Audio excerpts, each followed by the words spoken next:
Hey folks, so VA, veteran friends, veteran folks, veteran buyers, apparently not confirmed, but with all the stuff that's going on, apparently the VA is pushing something out to where they will let the veteran compensate the buyer's agent in case the sell side is not offering buyer's agency compensation. There's a mortgage company that got in, chimed in about it. I came in with my opinion about it. Some things going back and forth. As is right now, as of this moment until I believe next month, veterans are not allowed to pay buyer's compensation fees and or pay certain fees in a real estate transaction if using the VA loan. All right. With the way things are changing, sellers may not offer buyer's agent compensations, and the VA at this point does not allow buyers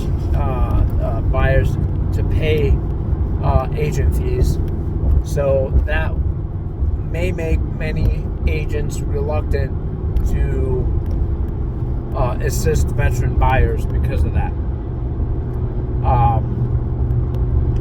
So is it beneficial to the buyer that the VA is going to open up the floodgate? Per se, not yet happening. That's the rumor of allowing veterans to pay buyers compensation until something can be figured out.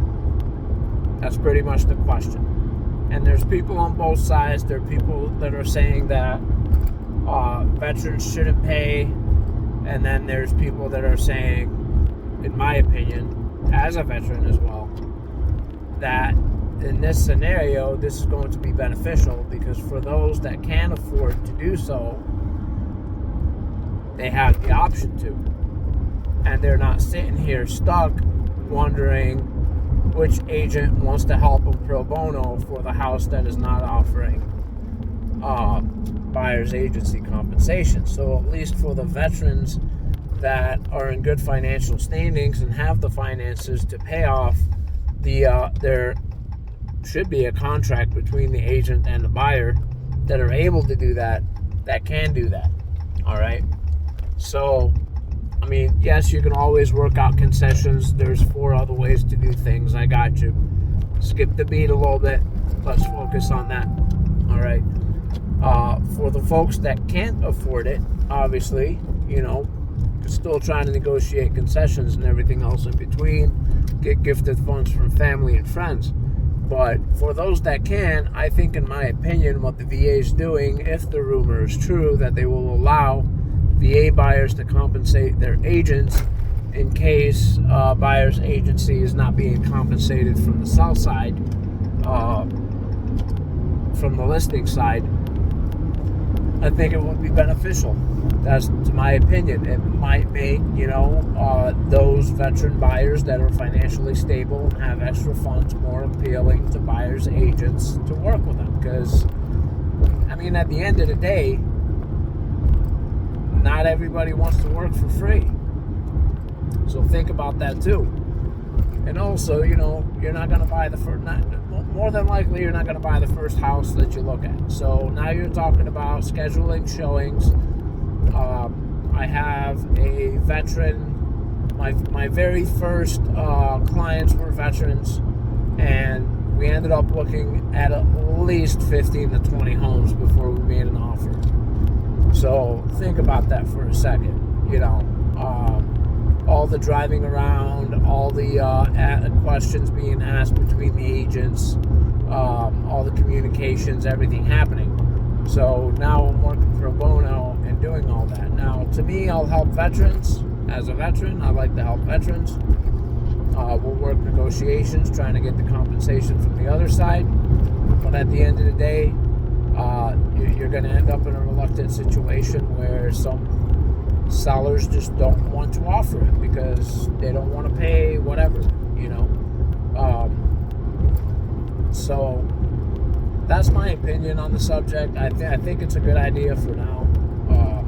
It opens up the floodgates for the near future, if and when the NAR lawsuit changes take effect, at least part of the veteran community is still able to go out there and get representation on the buyer side. Now, for those, if things change and you can't afford to and you want to go directly through the listing agent, I want to caution you on this is to make sure you get represented. Now, not every state allows dual agency. Not every brokerage allows dual agency. But I highly, highly recommend that you get represented by an agent as a buyer's agent, because that listing agent does not have to has the fiduciary duty to his sellers, not to you. That means he's working for the sellers. He's not working for you. Yes, of course he's going to help you, because he's not going to have to pay you anything. He doesn't owe you anything other than what's already being disclosed. And that's it.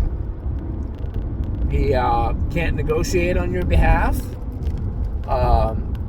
He can't make educated real estate decisions on your behalf, because that's not his job. His contract is with the seller. And some people are going to go and are going to be like, that's fine by me. Just remember, at the end of the day, no matter what situation you end up in, get an inspection. Get that house inspected. Get it looked at. Get an outside opinion. Don't go with a listing agent's inspector. Get your own inspection. So with that, folks, that's all I got for today. I could go on and on. Enjoy the rest of your day. My name is Joe Schmeiel. I'm with Real Estate for a Cause in Grand Blanc, Michigan. If you want to talk real estate, give me a call, 810-209-4311. Check out my website, realtorjoeg.com, or send me an email, josephgh6 at refacmi.